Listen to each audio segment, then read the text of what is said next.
California Congressman John Garamendi. He's a member of the House Armed Services Committee. Congressman, great to see you. Good to be with you. Let's take a listen to President Trump's incoming chief of staff on Fox News Sunday, and I'll get you to respond. We recognize the fact that this is unpopular within the Beltway. And we recognize this fact it's unpopular within the Defense Department. It's very popular with ordinary American people. The people who ran when Donald Trump ran. With all due respect to democracy, and I agree with you about that. Yeah. Do they really know what the stakes are of pulling U.S. troops out and leaving the Syrian Defense Force to the Turkish slaughter, and what the impact is going to be on Iran? I mean, really, we're going to make this a plebiscite? Ordinary Americans have no idea about those things. They elect the president so that he does, and he has the complete understanding of what you've just laid out. Congressman, what's your reaction to that? He does not. The president does not have a complete or even a partial understanding of what's at stake here in Syria. ISIS isn't defeated. There were three things that were laid out as his policy 18 months ago. One, defeat ISIS. Two, keep Iran out of there. And three, negotiate a settlement. None of those have been done.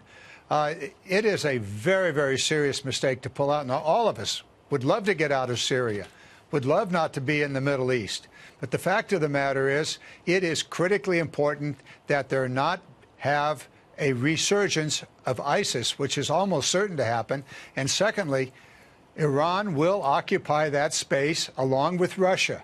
And what does that mean for Israel? What does it mean for the Kurds, as was the previous discussion? This is a very, very serious mistake. The two people that are on top of the knowledge, Mattis and McGurk, have both resigned as a result of this policy of the president. That is a very clear indication that the president is on the wrong track. Well, Congressman, let me ask you about the news today. President Trump announcing the change of the Pentagon will take place January 1st. Secretary Mattis is out. His deputy, Patrick Shanahan, will be the acting. Your reaction? Well, first of all, the president wasn't about to allow Mattis to resign. Instead, he fired him effective January 1st. That in itself is a problem. Mattis was going to be heading off to NATO, saying that there'd be a smooth transition, that our NATO partners didn't need to be overly concerned. Shanahan comes from Boeing. Boeing is a major defense contractor. I mean, we're talking about tens of billions of dollars. I want to know where his loyalties lie here. He hasn't been in the Pentagon that long. I want to make sure that he knows that he is representing the American people and not representing Boeing. There's a major conflict with Boeing right now on the KC-46, the new aerial refueling tanker.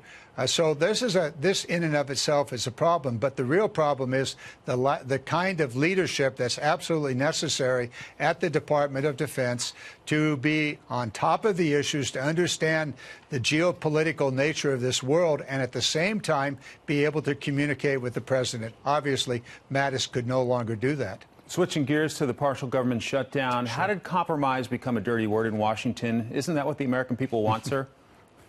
Of course they want it. Of course they want it. And then they actually had it. The Senate unanimously voted out a compromise that the president was on board. That came over to the House of Representatives, and within 24 hours, the president changed his mind, demanded the $5 billion for an undefined border wall, not even knowing whether it'd be concrete or steel or where it would be or how it would be built and what its cost per mile would be. Anyway, the president changed his mind. The House Republicans lined up behind him, and now we have a shutdown. I've been told by a well-placed Democratic source the last offer from the White House was $2.5 billion, $2.1 in border security, $400 million for other immigration priorities. That's half of the original $5 billion request. Why not take it? Well, might very well take that.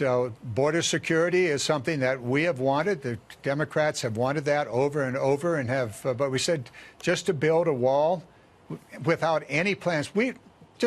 I'm on the Armed Services Committee. We spend $700 billion, and we would not allow the Air Force to build a hangar unless we knew where it was going to be built, what its purpose was, and what the cost was.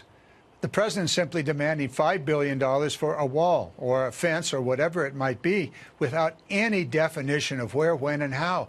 That's just irresponsible, and certainly for the taxpayers of America, a major problem. We do want border security. The president talks about drugs flowing into the United States. Yes, they are.